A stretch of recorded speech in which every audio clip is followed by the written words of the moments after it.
Hi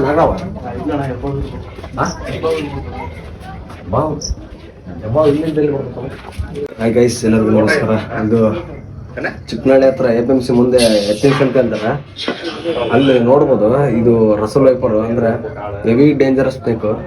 ಇದನ್ನ ಅವರು ಹೆಬ್ಬಾವ್ ಅಂತ ಹೇಳ್ತಾರೆ, ಹೆಬ್ಬಾವಲ್ಲ ಇದು ಒಂದು ಕೊಳಕ್ಮಂಡ್ಲ ಅಂತಾನು ಹೇಳ್ತಾರೆ, ಮತ್ತೆ ರಸೂಲ್ ವೈಪರ್ ಅಂತ ಹೇಳ್ತಾರೆ. ನೋಡ್ಬೋದು ಇಂಥದಾಗ ಅಂದ್ರೆ ಇವರು ಇಲ್ಲಿ ತುಂಬಾ ಬೇಲಿ ಜಾಸ್ತಿ, ಹಾಗಾಗಿ ಇಲ್ಲೆಲ್ಲ ಹೊರಗಡೆ ಬರೋಂಥ ಸಾಧ್ಯತೆ ಇರ್ತದೆ.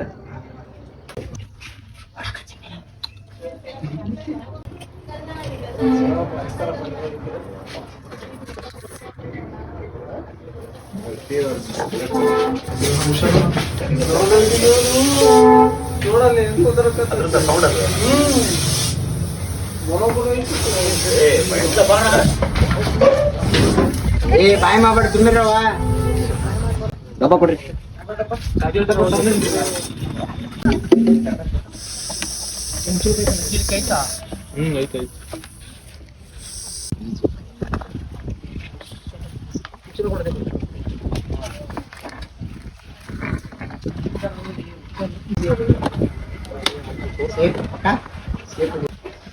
ಗೈಸ್, ಎಲ್ಲರಿಗೂ ನಮಸ್ಕಾರ. ಇದು ರಸೂಲ್ ವೈಫರ್ ಅಂದ್ರೆ ಯಮಪಾತ.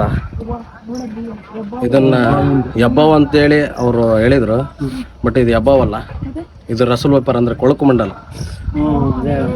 ಇದು ಹೆವಿ ಡೇಂಜರಸ್ ಸ್ನೇಕು. ಇದು ಕಡಿದ್ರೆ ಸೀದಾ ಯಮಲೋಕ. ತುಂಬ ಸೇಫ್ ಆಗಿರ್ಬೇಕು, ಯಾಕಂದ್ರೆ ಇಲ್ಲಿ ಬೈಲಿರೋದ್ರಿಂದ ಮನೆ ಒಳಗಡೆ ತಂಪು ಇರೋ ಜಾಗದಲ್ಲಿ ಬಂದಿದೆ. ಈಗ ಬೇರೆ ಬಿಸಿಲು ಬೇರೆ, ಹಾಗಾಗಿ ಎಲ್ಲಿ ಬೇಕಾದ್ರೂ ಬರುತ್ತೆ.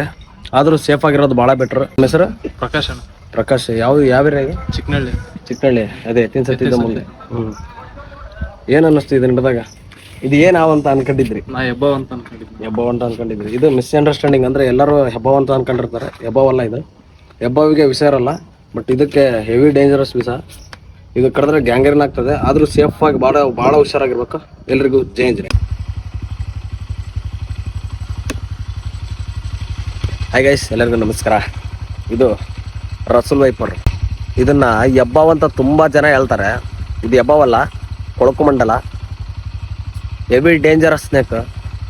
ಇದು ರಾತ್ರಿ ಒಂದು ಹೆಬ್ಬಾವ್ ಇದೆ ಬನ್ನಿ ಅಂತ ಅಲ್ಲಿ ಹೋಗಿ ನೋಡಿದಾಗ ಇದೊಂದು ಕೊಳಕು ಮಂಡಲ. ನೋಡಿ, ಇದು ಹೆಬ್ಬಾವ್ ಥರ, ಇದು ಹೆಬ್ಬಾವಲ್ಲ. ಇದನ್ನ ಕೂಡ ರಿಲೀಸ್ ಮಾಡ್ತಾ ಇದ್ದೀನಿ, ನೋಡ್ಬೋದು. ಹಾಗಾಯ್ತು, ಇದು ಕೂಡ ರಿಲೀಸ್ ಆಯ್ತು. ಎಲ್ರಿಗೂ ಜೈ ಅಂಜನೇಯ, ಶುಭ ಹೋಗಲಿ.